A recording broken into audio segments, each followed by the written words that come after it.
Story सी भी लिखी हुई है साथ में, मतलब क्या क्यों हो रहा है। हाँ, एक्सप्लेन कर देते हैं उसके अंदर ज़्यादा। वहीं से ये नोट्स भी वहीं से बना रखे हैं उसमें, यहाँ पे पूरा एक्सप्लेन नहीं करते, मतलब लिखते नहीं एक्चुअली। हाँ मैम, वही वहाँ पे मतलब ऐसे पढ़ा ना, तो वैसे उसके एनालोगस लगा। स्टॉक थ्योरम होती है ना, वो कल आपने एक पूरा प्रूफ करवाया था जो कपल वगैरह वाला, हम्म। स्टोक्स थ्योरम के जैसा ही लगा वो, मतलब बिल्कुल सेम टू सेम।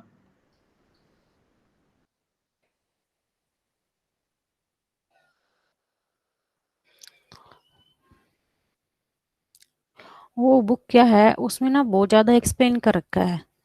और ये जो नोट्स बनाए हैं, ये मतलब हमने जो मेन हमारी जो जैसे इम्पोर्टेंट लाइन होती है वही ले रखी है, मैं सारी नहीं ले रखी। सारी लिखते तो ये बहुत बड़ी थ्योरी हो जाएगी, काफी सारी। ठीक है।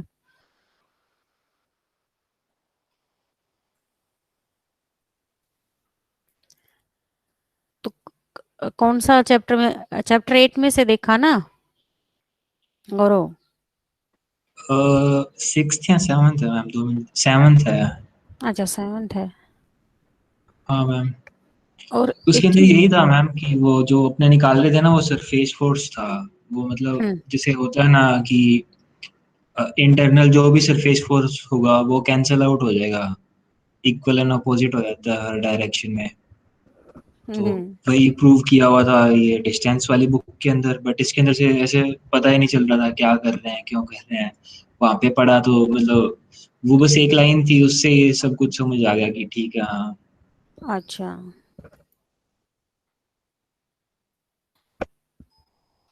अभी भी जैसे मैं एक दो आपको एक प्रूफ कराने वाली हूँ।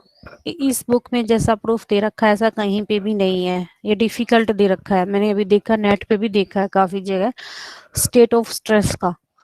तो ये जो डी वाली बुक में है, ये वो नहीं है, मतलब ये वाला कहीं पे भी नहीं है। ये देव शायद इसी बुक से ले रखा है। बताती हूँ, रुको एक बार।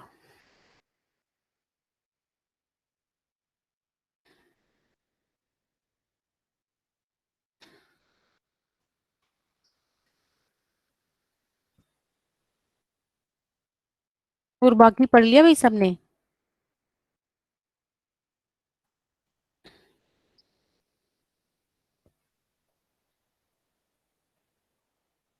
मैम इसमें अच्छा हम्म। एक्सप्लेन किया हुआ है, मतलब टेंसर वगैरह का भी देखा था थोड़ा बहुत, तो अच्छे से समझ आ रहा था। मतलब लेंथी अच्छा। तो है बट मतलब ये है कि अगर जितना टाइम इसके अंदर देंगे तो उससे ज्यादा मतलब आउटपुट आएगी, थोड़ा टाइम लग जाएगा बट समझ आएगा सब।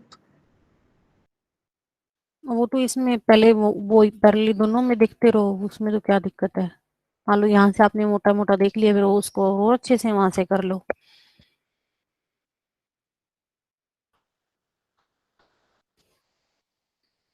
ओके। अब क्या दिखाई दे रहा है स्क्रीन पे?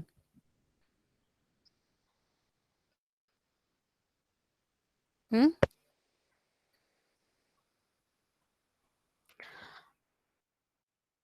ओके। आवाज आ रही है भी ढंग से? Yes ma'am. ओके। एटलीस्ट ना रिस्पॉन्ड कर दिया करो, जैसे मैं वही देर से थोड़ी देर पहले मैंने बोला कि दिखा सुनाई दे रहा है नहीं, तो किसी ने नहीं रिस्पॉन्ड किया।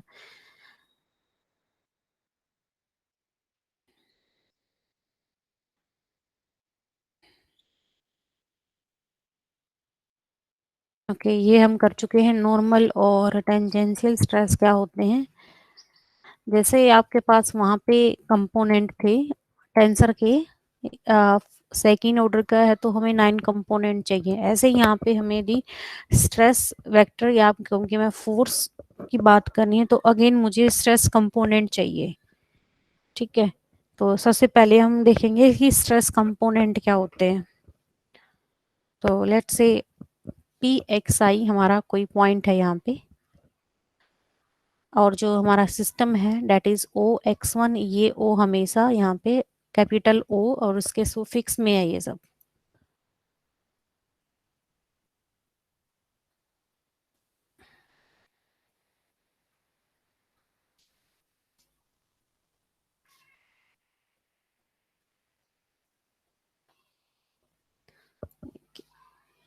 जस्ट ए सेकेंड, भी थोड़ा सिस्टम ना स्लो चल रहा है।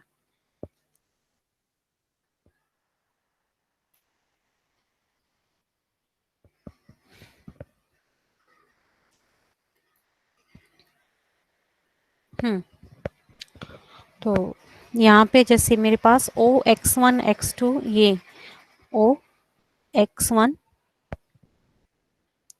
X2 और X3 कोई कार्टेशियन सिस्टम है ये वाला, ठीक है, X1 X2 X3, और यहाँ पे सपोज कोई पॉइंट P है, ठीक है। अगेन हमारा जो मीडियम है वो इलास्टिक है, ठीक है। तो अब इस पे हम फोर्स की बात करेंगे कि इस डायरेक्शन में फोर्स क्या लग रहा है, इस डायरेक्शन में क्या लग रहा है, यानी कि ये पॉइंट P है, यहाँ पे बात करेंगे इस डायरेक्शन में फोर्स क्या है, इस डायरेक्शन में फोर्स क्या है, इसमें क्या है, ठीक है।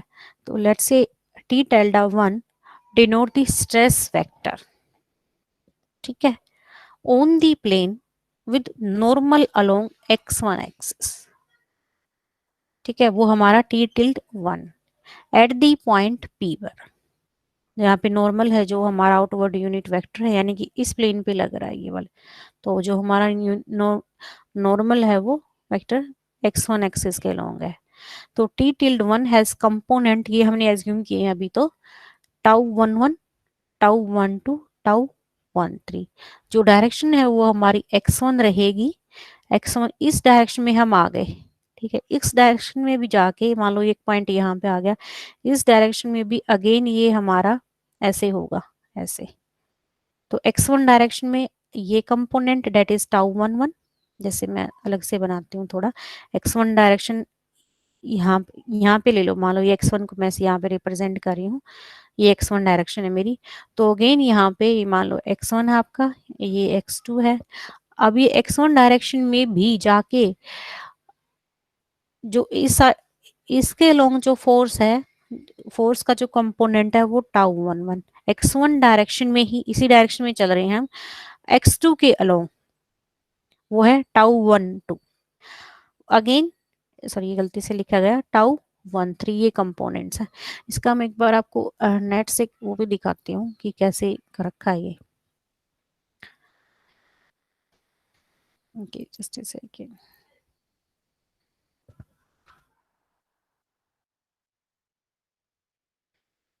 ओके, मुझे होल स्क्रीन शेयर करनी पड़ेगी इसके लिए। चलो ऊपर है मैम, 7.3 है कंपोनेंट्स वाला। अच्छा, ये सिस्टम पता नहीं क्यों हैंग हो रहा है आज।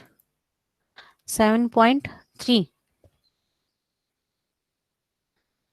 यस मैम, ऊपर जाओ, ऊपर होगा। और ऊपर है ना, हाँ बिल्कुल, ये रही जैसे मेरे पास। और एक फिगर और देखी थी मैंने, बहुत अच्छे से देखी थी, जस्ट एक सेकंड, मैं पूरी स्क्रीन शेयर करती हूँ आप लोगों के साथ एक बार ना।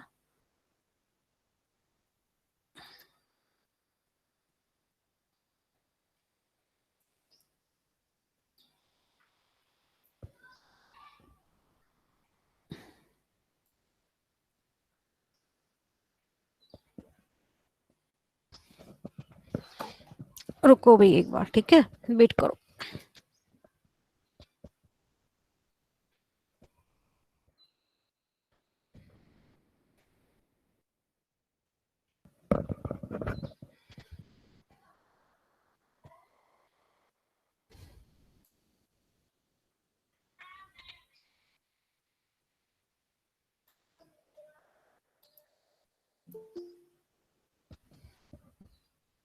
हो गई स्क्रीन शेयर?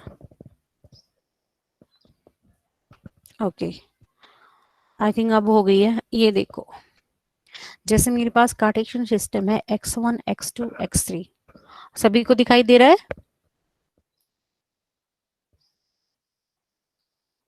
यस ये मैम। ओके भाई। तो जैसे मेरे पास ये सिस्टम है, अब मैं कहूँ कि x1 डायरेक्शन में मेरे स्ट्रेस के कंपोनेंट क्या हो गए, यानी कि जो मेरा वेक्टर फोर्स है, स्ट्रेस वेक्टर। देखो फोर्स टोटल हमारा, मैं कह रही हूँ यहाँ पे T बार से डिनोट कर रहे हैं हम उसे, टी बार से डिनोट करें ना, जो टोटल हमारा जो फोर्स लग रहा है, सरफेस फोर्स लग रहा है किसी भी इलास्टिक बॉडी पे। अब है T1 यानी कि x1 डायरेक्शन में क्या फोर्स लग रहा है। ठीक है, तो हम डायरेक्शन वाइज हमारा जो फोर्स होगा वो डिफरेंट डिफरेंट होगा, इसलिए वहां पे हमने ओरिएंटेशन की बात की थी। तो टी E1 यहाँ पे है, जैसे हमारे आर्टिकल में ये T1 टेल्डा है, तो x1 डायरेक्शन में, x2 डायरेक्शन में और x3 डायरेक्शन में हमारा अगेन फोर्स क्या होगा, वो फोर्स हम बताएंगे स्ट्रेस कंपोनेंट के थ्रू। तो जैसे मैं x1 की बात करती हूँ, E1 के लोग ये दिखा रखा, देखो यहाँ पे सिग्मा 11 हमारे वाले में टाउ 11 है यहाँ पे, ये जैसे सिग्मा 11 ये रहा, सिग्मा 12 सिग्मा 13, ये तो x1 के लोग हो गया।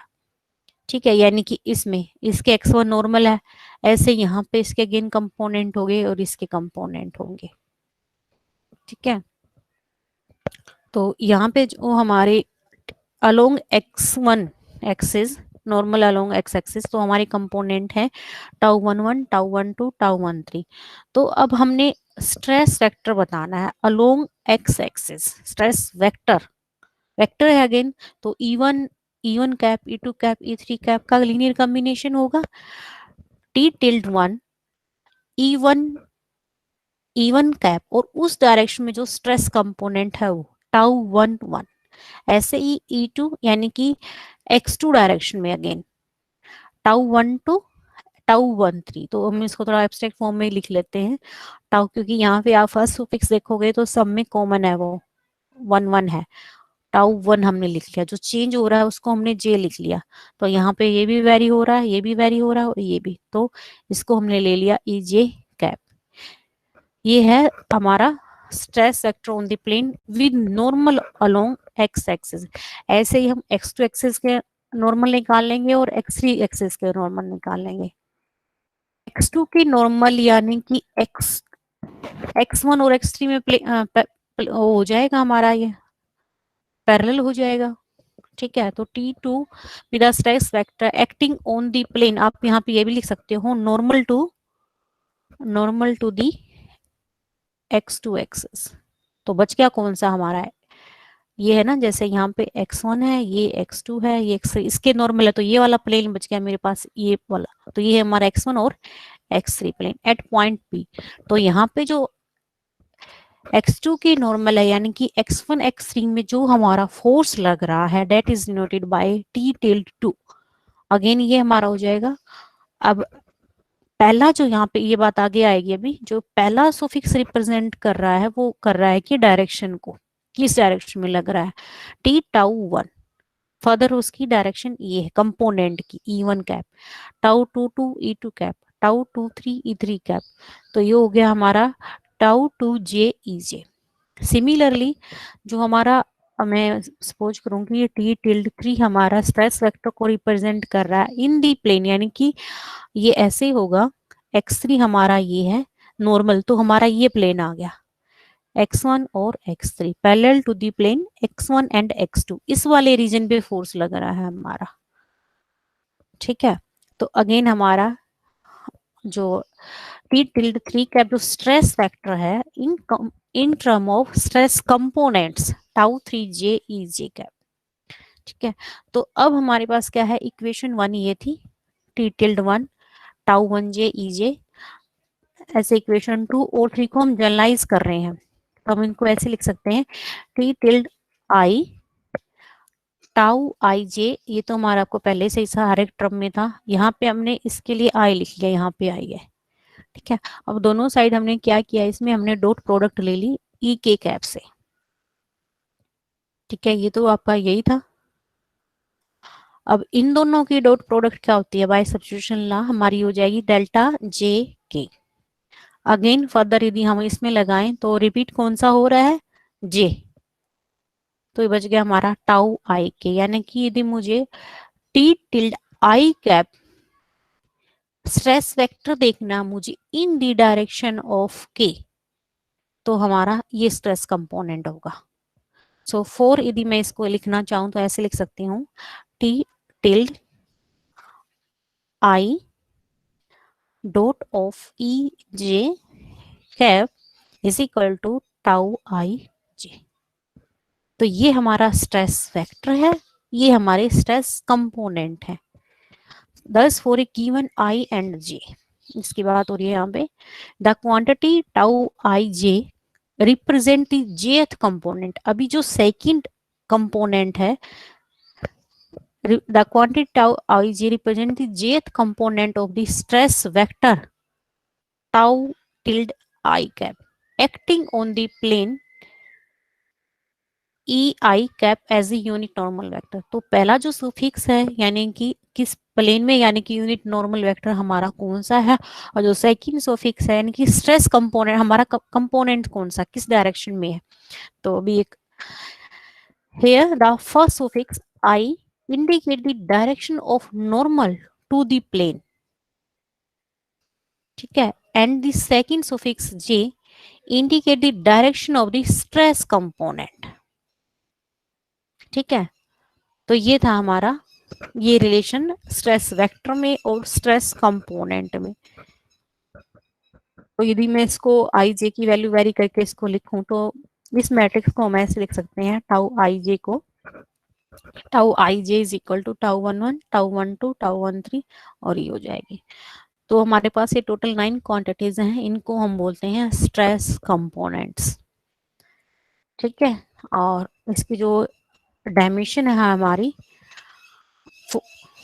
जो स्ट्रेस होगा हमारा डेट इज फोर्स पर यूनिट एरिया यानी कि प्रेशर। तो ये हो गया हमारा फोर्स लेंथ स्क्वायर, या हम इसको ऐसे लिख सकते हैं M L inverse, L is a length, T is a time, तो टी इनवर्स। इसका अलग अलग डायमेंशन में, यदि आप ऐसे सोचोगे ना कहाँ से आ गया, इसको यदि फर्दर ब्रेक करोगे तो ऐसे ये आ जाएगी डायमेंशन। तो जो डायगोनल एलिमेंट है टाउ 1 1 टाउ 2 2 टाउ 3, इनको बोलेंगे हम नॉर्मल स्ट्रेस, और बाकी की जो स्ट्रेसेस हैं हमारी नॉन डायगोनल एलिमेंट्स हैं उनको बोलेंगे हम सीरिंग स्ट्रेसेस, ठीक है। तो यहाँ तक आपको करना है, ये इम्पोर्टेंट नहीं है, ये नहीं करना आपको। नेक्स्ट है, ये इम्पोर्टेंट है, state of stress at a point, the stress tensor।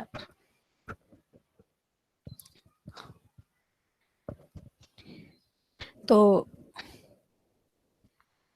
Ma'am मतलब लास्ट वाले के अंदर अपनों ने यही किया है कि प्लेन लिए और प्लेन के फिर हर प्लेन के कोरस्पॉन्डिंग कंपोनेंट्स निकाले हैं स्ट्रेस के, हाँ हाँ बिल्कुल, यही किया मतलब। हाँ बिल्कुल यही किया है। मान लो एक्स डायरेक्शन में हम आगे, इस डायरेक्शन में भी तो फर्दर हमारा 3D होगा ना, ये x1 डायरेक्शन में आगे, मान लो हम यहाँ पे x1 डायरेक्शन में आगे अच्छा मैम मतलब फर्दर। ऐसे ही हो रहा है कि अगर एक पॉइंट होता है हम्म तो वो जीरो रैंक हो गया, उसकी कोई डायरेक्शन वगैरह नहीं होगी। एक हम्म लाइन वगैरह लेंगे तो फिर उसके अंदर जैसे नहीं, बट वन स्ट्रेस रैंक हो वाले गया में उसके। एक, नहीं नहीं, अभी स्ट्रेस वाले में हम हमेशा 3D की बात करेंगे, एक पॉइंट की बात नहीं करेंगे। आप जैसे आई थिंक वो सोच के चल रहे हो कि टेंसर ऑफ ऑर्डर 0 ऐसे 1, आप शायद ये लेके चल रहे हो, या 0। नहीं मैं वेक्टर का जनरलाइजेशन जैसे सोचा, वो वैसे सोचने की वो, अच्छा अच्छा, अब 0 आर, R2 R3 में जैसे ऐसे पहले जाना अपने चाहते वेक्टर लेते थे तो वो थ्री डायरेक्शन हो जाती थी उसकी, बट अब जैसे प्लेन आ गया है तो हैं। प्लेन भी, पहले तो प्लेन की तीन डायरेक्शन होगी, तीन डायरेक्शन के अंदर प्लेन्स हो सकते हैं और फिर हर प्लेन के कंपोनेंट्स हो गए तीन तीन। यस हाँ बिल्कुल। कहने का मतलब ऐसे ये एक है, टेंसर निकाला है मतलब। हाँ कहने का मतलब ये है, जैसे ये इलास्टिक बॉडी है, इस पे फोर्स लगा, मैं इंटरनली ऐसे मैं एक्सटर्नली बोल रही हूँ कि इस पे जो फोर्स है वो है टी बार, ठीक है। बट ये फोर्स है अगेन, तो फोर्स हर एक डायरेक्शन में, जो डायरेक्शन है वो काफी इंपॉर्टेंट होगी यहाँ पे, ठीक है। हर एक डायरेक्शन में वो फोर्स कितना और कैसे निकालेंगे।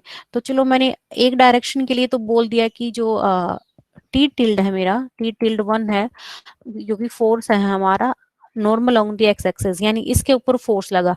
बट ये तो एक वेक्टर है ना, ठीक है, ये है स्ट्रेस वेक्टर हमारा, ये देखो ये तो हमारा सरफेस फोर्स, ये हमारा उसके कंपोनेंट है हर एक डायरेक्शन में, x1 डायरेक्शन में, x2 डायरेक्शन में, बट इनका भी फर्दर कि हर एक डायरेक्शन में फोर्स कितना निकल, इस फोर्स के कंपोनेंट क्या है, यदि ये वेक्टर है एक तो इसके कंपोनेंट होने यस मैम, चाहिए। हर डायरेक्शन हाँ में हाँ प्लेन लेके और फिर उसके कंपोनेंट्स हाँ, तो निकालने हैं उनको तीन बोले तीन हमने, प्लेन के उनको बोला कॉरस्पॉन्डिंग। हमने स्ट्रेस कंपोनेंट्स। टाउ आई जे जो भी है, मतलब आई जे हाँ, जे के। टाउ आई जी। मान लो यहाँ पे 1 है, यानी कि x1 उसके नॉर्मल है, और जे यहाँ पे रिप्रेजेंट कर रहा है स्ट्रेस कंपोनेंट को। मान लो मैं 1 कर देती हूँ, 1 1 यानी कि x1 डायरेक्शन में, टाउ 1 2 यानी कि टू x2 डायरेक्शन में, और टाउ 1 3 यानी कि x3 डायरेक्शन में। यानी कि इस प्लेन पे लग रहा है, यहाँ पे x1 इसके नॉर्मल है, यहाँ पे इस प्लेन यस में मैम। लग इस फर्स्ट तो इस फेस पे, यानी कि एक टाइप से आप बात करोगे तो इस फेस पे कि हमारा फोर्स क्या लग रहा है, वो चीज। हाँ मैम, समझ आ गया, आप अच्छे से समझ आ रहा है, हाँ जी। हाँ ठीक है, चलो बढ़िया है। पढ़ा करो, और बुक भी नेट पे भी पढ़ा करो। अभी जो नेक्स्ट वाली थ्योरम है ना, इसका प्रूफ थोड़ा अटपटा लगा मुझे, मैंने काफी जगह से देखा, ऐसा नहीं है, बट चलो इसके अकॉर्डिंग चल चल के देखते हैं एक बार। मैम इन सब्जेक्ट्स का मिलता ही नहीं है ऑनलाइन, मतलब हाँ, कुछ नहीं मिलता। रेयर ही मिलता है, मैंने और भी नोट्स देखे थे काफी, बट बुक इसका से ही पढ़ना पड़ता है। ये तो है भाई। तभी मैंने लोकनाथ देवनाथ की बुक बताई आपको, क्योंकि इस बुक में बहुत ही कम एक्सप्लेन कर रखा डीडी वाले में। ठीक है, तो नेक्स्ट हम state of stress at a point, the stress tensor. तो यदि हमें स्ट्रेस की स्टेट क्या है या फोर्स क्या है उनकी बात करनी हो, तो हमेशा वो हमारे स्ट्रेस कंपोनेंट के थ्रू ही हम उसको एक्सप्लेन कर सकते हैं, डिस्क्राइब कर सकते हैं। स्ट्रेस यानी कि मैं ये कहूँ कि मैं टी टिल्ड आई है जो, ये किसकी हेल्प से मुझे पता चलेगा, ये आगे जो रिलेशन आपका निकल के आएगा वैसा निकल के आएगा, टाउ आई जे और वी जी। तो इस तरह का एक्सप्रेशन निकालना है कि मुझे यदि स्टेट ऑफ स्ट्रेस निकालना है तो वो किसकी हेल्प से निकलेंगे, स्ट्रेस कंपोनेंट की हेल्प से। तो अभी आपने थोड़ा थोड़ा अभी पीछे पढ़ा है, बट इसको हम प्रूव करेंगे ऐसे यहाँ पे। ठीक है, तो we shall show that the state of stress at a point of an elastic medium on an oblique plane is completely characterized by the stress component at P। तो इसके लिए हम क्या करते हैं, लेट से इसमें एक ही चीज को ध्यान से देखना, let T tilde v cap, पहले तो ये मिस्टेक है, be the stress vector acting on a oblique plane at the material point P। ठीक है, ये हमारा स्ट्रेस वेक्टर जो कि ओब्लिक प्लेन पे है, और किस पॉइंट पे, पी पॉइंट पे। The unit normal to this plane being V cap is equal to V I. देखो ये वी कैप है, अब मैं इसको V1 V2 V3 लिख दूं, तो यानी कि V1 लिखती हूं मैं, तो यानी कि V1 परपेंडिकुलर, तो कौन सा प्लेन आ गया हमारा, जो किसके पैरेलल हो गया, x2 और x3 के। यदि हमें यहाँ समेशन नहीं लगेगा क्या? समेशन नहीं लगाते यहाँ पे, तो वो कहाँ लग रहा है पे, मेरे को। कहाँ पे, यहाँ पे V cap is equal to summation V I है, मतलब कहने का मतलब यही है नहीं फिर। नहीं नहीं नहीं, ये फ्री सुफिक्स है यहाँ पे, हाँ आपको मैम, ये 1 2 3 कंपोनेंट्स शो कर दिए वी कैप के इसने। ये ऐसे नहीं है, ये यूनिट नॉर्मल वेक्टर है यहाँ पे ये। ठीक है, ये जिससे इसको रिप्रेजेंट करने के लिए V1 V2 V3, ये वैसे तो V बार होता है, वो नहीं है ये। V cap is the unit normal vector. ठीक है, तो इसके लिए क्या करते हैं हम, थ्रू द पॉइंट P, पहले ही पॉइंट जो ओब्लिक प्लेन था हमारा वो इस टाइप का था, आपने अभी पीछे किया भी था, हमारा ये प्लेन हमने ले लिया था, ऐसा प्लेन हमने लिया था, और यहाँ पे पॉइंट P लिया था, उस पे जो फोर्स लिया था हमने दैट इज T बार, और जो स्ट्रेस वेक्टर था हमारा हमने वो बता दिया था कि इस ये होगा। अगेन स्ट्रेस कंपोनेंट की बात की थी, वो टाउ आई जे थी। तो ये इससे आगे बढ़ते हैं, तो through the point P we draw 3 planar elements parallel to the coordinate planes. तो हमने इसको ऐसे ड्रॉ किया, ये पॉइंट P था हमारा, ये हमने ड्रॉ कर दिए हैं A और C, एक प्लेन हमारा ये बन गया है, यानी कि एक टाइप से एक ट्रायंगल ये बन जाएगी, ये बन जाएगी, एक ये बन जाएगी। और आप यदि ऊपर से देखोगे इसको तो ABC एक ट्रायंगल और बनेगी, तो टोटली हमारी जो ये है ये बनेगी टेट्राहेड्रन, PABC, PABC। ठीक है, PABC ये टेट्राहेड्रन बन गई हमारे, इसके 4 फेजेस हैं। ठीक है, और इस टेट्राहेड्रन के अंदर ही हमारी जो इलास्टिक बॉडी है वो है, या ये कह दें कि टेट्राहेड्रन हमारा इलास्टिक मटेरियल का बना हुआ है। ठीक है, तो हमने पी पॉइंट इसके अंदर इंक्लूड किया है। तो let tau I j be the component of stress at the point P, जो ये हम पढ़ चुके हैं अभी। यहाँ पे हमारा वो टाउ आई जे से रिप्रेजेंट कर रही है। रिगार्डिंग द साइन नेगेटिव, अब साइन हमारे दो हो सकते हैं यहाँ पे, पॉजिटिव और नेगेटिव। आउटवर्ड डायरेक्शन है तो पॉजिटिव, इनवर्ड डायरेक्शन है तो नेगेटिव। नेगेटिव और positive of scalar tau I J. सो ये टाउ आई जे की नेगेटिव और पॉजिटिव कैसे होगी? ऐसे होगी, if one draw an exterior normal outside the medium to a given face of the tetrahedron PABC, then the positive value of the component tau ij। यानी कि ये टेट्राहेड्रन है, इस पे जो नॉर्मल वेक्टर है इस डायरेक्शन में लग रहा है तो टाउ आई जो हमारे कंपोनेंट होंगे वो होंगे पॉजिटिव, और यदि इस तरह से है तो नेगेटिव होगा। ठीक है, यहाँ पे यही चीज एक्सप्लेन कर रखी है बस। Let sigma be the area of the face A B C. तो यहाँ पे जो हमारा ये जो फेस आपको दिखाई दे रहा है, ये वाला ए बी सी, इसका जो एरिया है डेट इज सिग्मा। और जो बाकी के फेजेस हैं हमारे पी बी सी ये वाला और इसका एरिया है, ये है मेरा सिग्मा 1, ये है पी सी ए सिग्मा 2 और ये है सिग्मा 3। ये इसके एरिया हमारे पास जो तीनों ट्रायंगल है उनका एरिया है। ठीक है, हैविंग नॉर्मल अलोंग ये तो है ही। अब मान लो इसकी बात करूं मैं, सिग्मा 2, इसके नॉर्मल कौन है? कोई बताएगा मुझे? सिग्मा 2 जो ये ट्रायंगल है ए पी सी, जिसका एरिया हमारा सिग्मा 2 है, तो इसके नॉर्मल कौन है? कौन सा एक्सिस है? मैम ये पी की तरफ जो जा रही है एक्सिस वो वाली, पी की तरफ तो ये भी जा रही है, ये भी जा रही है, ये भी जा रही है। P P P P, P, B line. वाला एक्सिस ये इसके बिल्कुल नॉर्मल है, ये वाला। ठीक है, हाँ, ऐसे ही यदि मैं इसकी बात करती हूँ तो इसके अपोजिट कौन सा है? ये वाला। और ये है तो इसके अपोजिट ये है x1 एक्सिस। मान लो ये x1 है, ये x2 है और ये हमारा x3 है। ठीक है, यहाँ पे हम नॉर्मल जो हमारा ये हमारे हैं sigma is the area, sigma I, मुझे जो हमारा एरिया के कंपोनेंट्स यानी कि एरिया फाइंड करना, तो किससे मल्टीप्लाई कर दें हम? सिग्मा जो कि टोटल एरिया है हमारा of the face A B, particular एक डायरेक्शन दे दें मुझे, एक्स आई वी कैप। तो ये हो गया हमारा सिग्मा, और ये हमारा किसके इक्वल होता है? ये वाला एक्स आई की डॉट प्रोडक्ट, हम इन दोनों का कोसाइन एंगल बीच में क्या आएगा? कंपोनेंट हो गया ना एक टाइप से, ये ये बन गया हमारा वी आई। ये समझ में आया?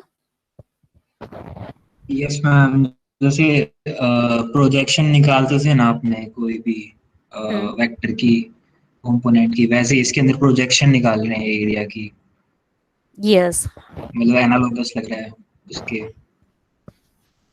तो ऐसे ही हम यहाँ पे वी यदि वन जैसे वी आई मैम जो ये कंपोनेंट है उसके ऊपर जो प्रोजेक्शन होगी वो सिग्मा ही होगी। जैसे सिग्मा इंटू वी आई किया हुआ है ना, तो वो सिग्मा ही आ रहा है। यस बिल्कुल, तो जो जैसे एबीसी जैसे ऊपर ट्राइंगल है तो उसकी प्रोजेक्शन निकालेंगे अपने कोई प्लेन के ऊपर, तो वो एक ट्राइंगल ही आएगा, तो ये एक्स वही वन में लिखा है हुआ है। तो सिग्मा 1 आ गई, x2 में तो सिग्मा 2 आ गई। ऐसे प्रोजेक्शन कर करके तीनों का एरिया निकाला हुआ, डिफरेंट डिफरेंट एरिया को इन टर्म लिखा हुआ है, एबीसी का जो एरिया है, ठीक है, उस फॉर्म में लिखा हुआ है। तो अभी वॉल्यूम क्या होता है टेट्राहेड्रन का, किसी को ध्यान है? 1/6 मैम, ऐसा कुछ होता है। हाँ, वो भी होता है, और साथ में 1/3 1/6 एच ये होता था delta x delta y delta z. ठीक यस है, मैम। और ये ऐसे भी होता है v इज इक्वल टू 1/3। यहाँ पे इसको कैपिटल वी कर लो भाई सभी, क्योंकि वी हम सिंबल पहले यूज कर रहे हैं, तो ये कैपिटल वी है यहाँ पे 1/3 एच एंड सिग्मा। जो एच है हमारा ये वाला एच है, ये जो एच डिस्टेंस है, ये जो पी पॉइंट है ए बी सी है, ये क्या हमें तो ऐसे दिख रही ना, ये जैसे ऊपर की तरफ हाइट है ये। ठीक है, पी पॉइंट से ए बी सी की, ध्यान से सुना, ए बी सी की ये हाइट है। सो 1/3 H sigma assuming the continuity of stress vector. अब जो ये कंटिन्यूटी की बात करें, जो हमारा फोर्स है वो हर एक पॉइंट पे लग रहा है, ऐसे नहीं कि कहीं कहीं लग रहा है। ठीक है, तो वो तो हम अपने एग्जाम अपना मतलब समझने के लिए ये बोल देते हैं कि चलो एक पॉइंट पे हमने कर हमारा फोर्स ये है कि बाकी पे क्या होगा, बट हमारा थ्रू आउट जो चीजें हैं सारी कंटिन्यूअस पे, जैसा एक पॉइंट पे इतना होना बाकियों पे भी उसी मेथड से लगेगा और वही फोर्स लगेगा। ठीक है, तो टी टिल्ड वी कैप को हम ऐसे भी लिख सकते हैं TIV। यहाँ पे अगेन ये वी कैप है। ठीक है, तो टी टिल्ड की जगह यहाँ पे हमारा TI आ गया है, यानी कि XI कंपोनेंट हमारा the XI component of the stress force acting on the face ABC of the tetrahedron PABC। तो इस फेस पे लग रहा है हमारा ABC, जो कि हमें ऊपर से दिख रहा है। और ये बार बार बोले जा रहे हैं कि इलास्टिक मटेरियल की बनी, तो ये लिखने की जरूरत नहीं है। सो यहाँ पे हमने देख रहा कि हमारा स्ट्रेस फोर्स क्या लगेगा ABC के ऊपर। पहले हम अपर वाले फेस की बात करनी है, तो सबसे पहले हमारा वहां पे स्ट्रेस है क्या, वेक्टर स्ट्रेस वेक्टर क्या है, TIV cap plus upsilon I into में सिग्मा। फोर्स पर यूनिट एरिया होता है ना हमारा, जो हमने पढ़ा था अभी, स्ट्रेस जो हमारा यानी कि फोर्स पर यूनिट एरिया। और जो पर यूनिट एरिया था ना उसको यहाँ से यहाँ पे मल्टीप्लाई कर दिया है मैंने। ठीक है, ये वहां पे सिग्मा जो कि हमारा एरिया था ABC का, वो हमने यहाँ पे मल्टीप्लाई कर दिया प्लस एप्सिलॉन I। अब ये जो है इस तरीके से रेयर बुक्स हैं कि ऐसा कहीं प्रूफ मिला हो, ये इसी बुक में कर रखा है, एप्सिलॉन I कहीं पे भी नहीं ऐड कर रखा। ठीक है, तो ये ऑप्शनल आप करना चाहो तो कर सकते हो, अदरवाइज नहीं। तो एप्सिलॉन I यहाँ पे क्या है, एप्सिलॉन I ऐसे है, जो आपका एच डिस्टेंस मैंने बताया था कि ये मेरी ABC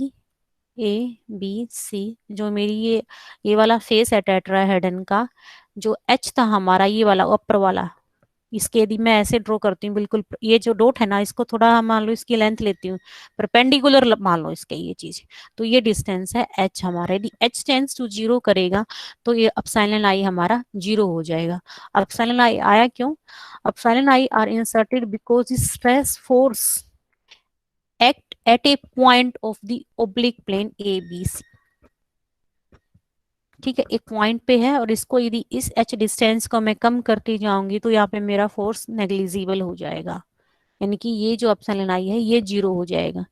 and note on the given oblique plane through P, जो हमारा टी टिल्ड वी कैप है वो हमारा फोर्स है पूरे प्लेन के ऊपर, और ये है हमारा इस पॉइंट पे just. So under the assumption of continuity या continuum of stress field quantity epsilon I are very small या इनफाइनाइट साइज, तो इसलिए एप्सिलॉन I की वैल्यू जीरो है। ठीक है, यदि आप h को जीरो ही कर दोगे तो ये टेट्राहेड्रन वैसे ही रहेगी। ठीक है, वहां पे फोर्स हमारा जीरो होगा। ऐसे ही हम बाकी फेस की भी बात करेंगे। तो वी नोट दैट अब हाँ, बाकी इसने फोर्स यूज किया है, तो मतलब ये क्यों यूज कर रहा है, स्ट्रेस फोर्स ही नहीं होता क्या, फोर्स पर यूनिट एरिया ही तो होता है। तो वही तो किया है, कहाँ पे बोल रहे हो। पर ये स्ट्रेस फोर्स क्यों कह रहा है, फोर्स ही तो होता है मैम डायरेक्ट। वैसे इन जनरल जो यूज कर रहा है ये लैंग्वेज हाँ के स्ट्रेस अंदर, फोर्स, हाँ हनी फोर्स लिख सकते हो आप आराम से, ऐसी कोई दिक्कत नहीं है। स्ट्रेस लिखना जरूरी थोड़ी है यहाँ। नहीं, तो फोर्स लिख सकते हो आप। अच्छा ओके मैम, हाँ कंफ्यूजन सी हो रही थी ऐसे स्ट्रेस स्ट्रेस पढ़ पढ़ एक्चुअली वो के है ना, मतलब। ये उसको फालतू में ऐसे लिखे जा रहे हैं स्ट्रेस और स्ट्रेन, या आप फोर्स भी लिखोगे तो अंडरस्टूड है यहाँ पे, ये स्ट्रेस है। ठीक है, तो ऐसे ही ये अभी बात तो ये है हमारी ABC प्लेन की, ट्रायंगल की हमारी, उसकी नॉट प्लेन, ट्रायंगल की हमारी। अब बाकी हमारे पास तीन फेज हो रहा है, उन पे जो फोर्स लग रहा है या मैं कहूँगी स्ट्रेस लग रहा है वो क्या है। ठीक है, तो वी नोट दैट, और बाकी जो ओवरऑल लग रहा है हमारा वो है T tilt v cap. We know that the plane element PBC, पहले मैं दिखा देती हूँ आपको, PBC है कौन सा, के वाला PBC, यानी इसकी जो नॉर्मल है वो है X1। ये मेरे पास ये वाला है, इसके जो नॉर्मल है, नॉर्मल यूनिट वेक्टर यहाँ पे वीक ये है, और इसके जो अपोजिट है वो है x1। यहाँ से अभी आपको समझ में आ जाएगा।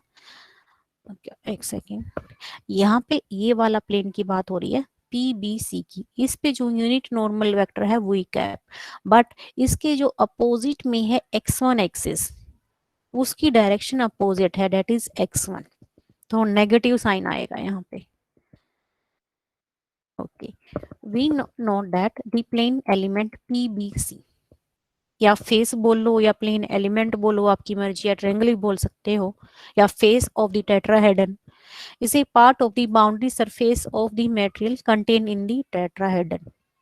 As such, the unit outward normal to PBC वो है, मैंने अभी बोला था कि उसकी, ये था जो आपका ये वाली थी, इसके जो नॉर्मल है वो है x1, इसकी यानी कि ये वाला, इसकी डायरेक्शन ये है, बट उसकी इनकी डायरेक्शन तो ये है ना, ये वाले, तो ये बिल्कुल इसके अपोजिट है, तो इसलिए -E1 कैप।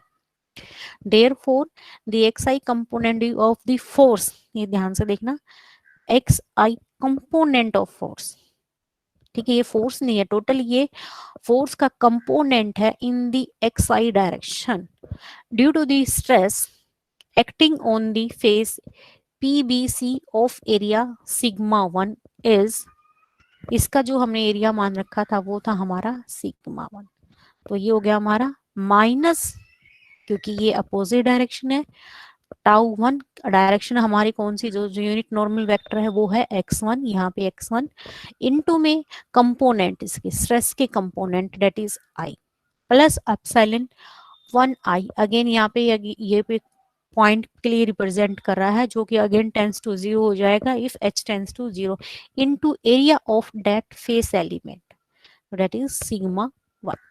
ऐसे ही हम बाकी जो हमारे फेस बच के, ये वाला और ये वाला, हाँ बोलो, हेलो, यस मैम। हाँ बोल रहे थे क्या? नहीं मैम। अच्छा, तो बाकी हम इनका भी निकालेंगे अभी, ठीक है। P, ये हमारा P था, PCA, तो इसके परपेंडिकुलर कौन है, x2, इसकी डायरेक्शन ये है, अगेन माइनस आ गया हमारा। फिर हमारी इस फेस की बात होगी, ये अपोजिट है, तो अगेन, तो हमने अभी तीनों फेसेस के ऊपर जो हमारा फोर्स लग रहा है वो हम निकाल चुके हैं, ठीक है। तो हम अभी चार सबको कंबाइन करते हैं, ठीक है। तो पहले हम जो इन फेसेस पे लग रहा 4A 4B और 4C को कंबाइन कर लेते हैं, तो हमारा ये आ गया minus of tau JI plus epsilon JI into sigma J। Okay, ठीक है। Are the XI component of stress force acting on the face of area sigma J provided, यानी कि ये जो हमारा, जो हमने टर्म ऐड की थी, जो कि H को यदि मैं 0 की तरफ टेंड करती हूँ तो उसकी वैल्यू 0, यानी कि फोर्स हमारा बिल्कुल ही 0 हो जाएगा उस केस में, ये जो हमारा force. So in equation 5 the stress component tau ij are taken with the negative sign as the exterior normal to the face of sigma j is in the negative direction of the xj axis। तो हम ये बात पहले ही कर चुके हैं, ठीक है। यहाँ तक किसी को दिक्कत नहीं, तो आगे चलते हैं। ओके, अभी जैसे हम बात की थी कि जो हमारा फोर्स है मेनली दो टाइप का होता है, सरफेस फोर्स और बॉडी फोर्स। सो अभी तक हमने सरफेस की बात की थी, बट बॉडी फोर्स भी होगा हमारा कुछ। Let F I be the, अब जैसे मैं यहाँ पे लिखूं एफ बार, एफ लिखती मैं तो बार होता वहां पे, ठीक है, अंडरस्टूड है। बट यहाँ पे एफ आई है तो सिंपल हमारा यानी कि कंपोनेंट है एक्स आई डायरेक्शन में। Let Fi be the body force per unit volume at the point P. Then the Xi component of the body force acting on the volume of tetrahedron PABC, ठीक है। तो ये हो जाएगा हमारा 1/3 volume into में force तो 1/3 volume हमारा हो गया 1/3 H इंटू में sigma, volume of the tetrahedron, into में Fi plus epsilon I dash, again epsilon I tends to 0. Since the tetrahedral element PABC of elastic body is in equilibrium, तो आप body force और surface forces हैं सारे लग के उसे जो भी इतने फोर्सेज हैं नेट जो रिजल्ट आएगा हमारी इक्विलिब्रियम आएगा. तो जो सम होगा हमारा बॉडी फोर्स मान लो F से है हमारा और सरफेस फोर्स मान लो ऐसा है हमारा, तो टोटल ये हमारा 0 होगा. ये इधर भी बार आएगा. यदि ये वेक्टर मैम क्वांटिटी आपकी ये भी वेक्टर तो ये भी वेक्टर आएगा. हाँ बोलो.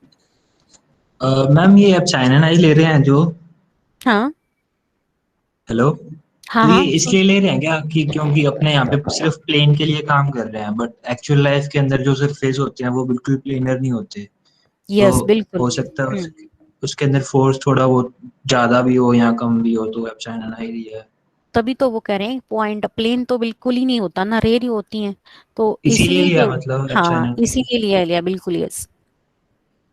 Okay ma'am. तो टोटल हमारा क्या होगा 0. अब हम जितनी भी फोर्सेस हैं जो कि हमारा ABC पे लगा है, PCA पे लगा है और PBC और PAB और ABC प्लस जो हमारा बॉडी फोर्स है वो हमारा कंप्लीट 0 होगा.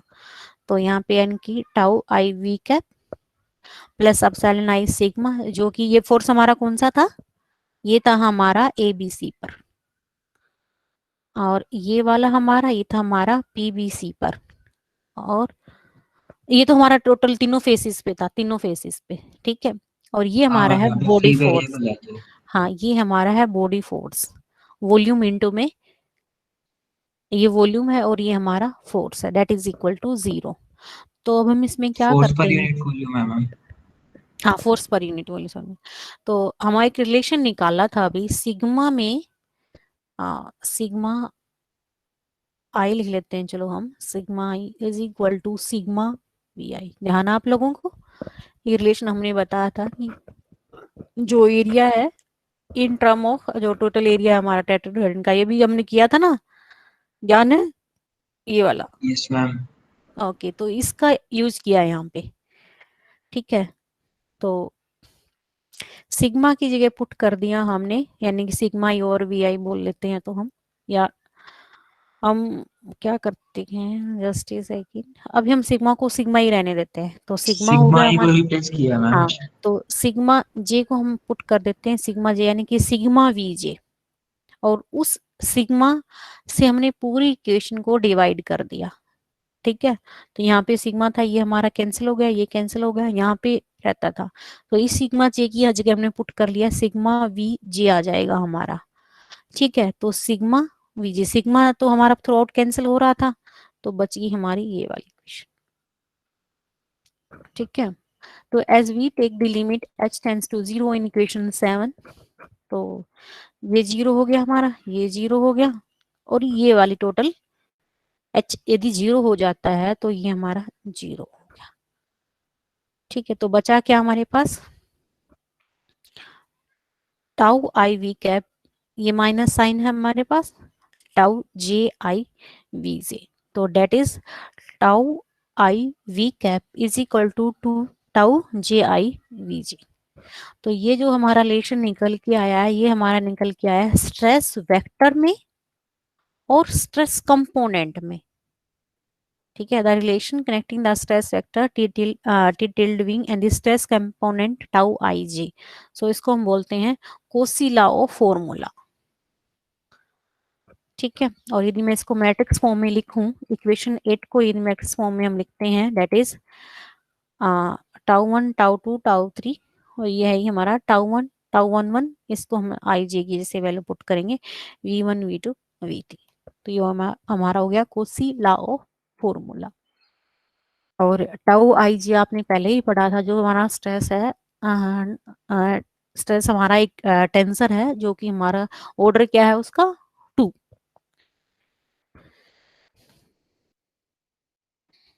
मैम ये लास्ट सेमेस्टर में भी था सेम टू सेम, मतलब प्रेशर की जगह स्ट्रेस कर दिया है और थोड़ी बहुत वेक्टर वाली क्वांटिटी के अंदर टेंसर आ गया है, सेम टू सेम मतलब उठा के चिपका दिया यही. चिपका दिया। अच्छा वो प्रेशर वाला था ना मैम, उसके अंदर भी तो अपने यही कर हाँ रहे थे नहीं कि है वो pressure- कंसेप्ट वही है देखो, ठीक है। सो we know that through a given point there are infinitely many surfaces plane। तो एक पॉइंट से आप कितने भी प्लेन पास कर सकते हो, जैसे मेरे पास ये है, ये पॉइंट पी है, इसके थ्रू मैं ये प्लेन पास कर सकती हूँ, ये पास कर सकती हूँ, ये प्लेन पास कर, तो आप कितने भी पास कर सकते हो इसके थ्रू, ठीक है। यहाँ पे ये चीज पॉइंट पे, so on every one of this element we can define a stress vector.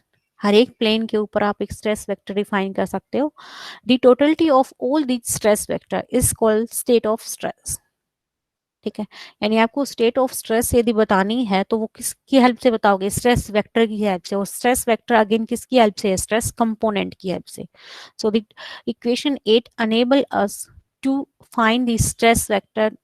Equation 8 हमारी क्या थी, T I V is equal to tau I J, I था सर यहाँ पे, और V J. So by knowing the stress tensor at that point, तो state of stress हमारी इनकी हेल्प से मिलेगी, ठीक है। तो ये था हमारा कोसिला, आप इसको पढ़ो एक बार, ठीक है।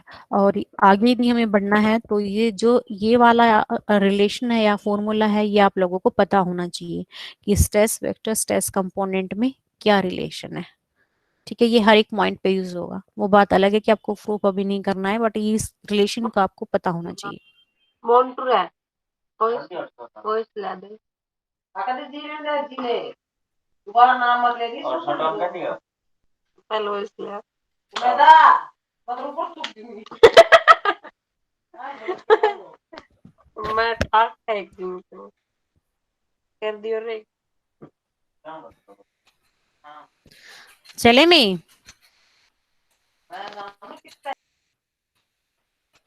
मैम लिंक रिकॉर्डिंग शेयर कर देना। हाँ ठीक है भाई, चलो कर देते हैं। हाँ ओके भी बच्चों, चलो ठीक है, बाय, चलो ध्यान रखो।